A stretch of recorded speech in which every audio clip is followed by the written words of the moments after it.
The Smart Entry and push-button start features provide exceptional convenience.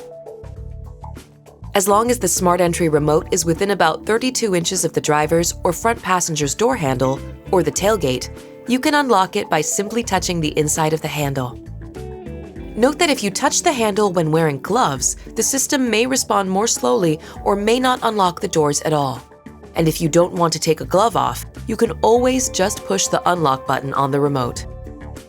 Another thing to be aware of is that the Smart Entry remote's range is affected by radio waves from other equipment, like cell phones, laptops, or tablets. So it's a good idea to carry your Smart Entry remote apart from these types of electronic devices.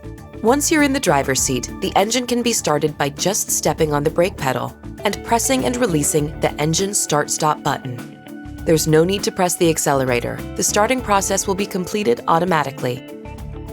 To turn the engine off, make sure the shift lever is in park and press the engine start-stop button again. In an emergency, the engine can be shut down by quickly pressing the engine start-stop button 3 times or by holding the button for at least 2 seconds. After leaving the vehicle, the doors can be locked by touching the button on the outside of the driver's or front passenger's door handle. Again, assuming you've got the Smart Entry remote with you. If the Smart Entry remote has been left in the vehicle, the doors won't lock until the remote has been removed. This prevents you from being locked out. This vehicle also has the walk-away auto lock feature. When it's enabled, you can skip the part about touching the door handle button.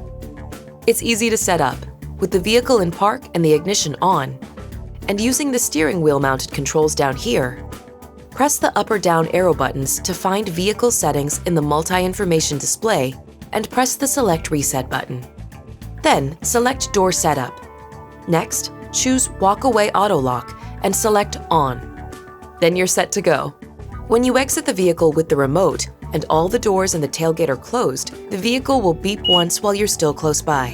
And then when you've walked more than 5 feet away, it'll beep again to signal that it's all locked up. So listen for both beeps to be sure it's locked.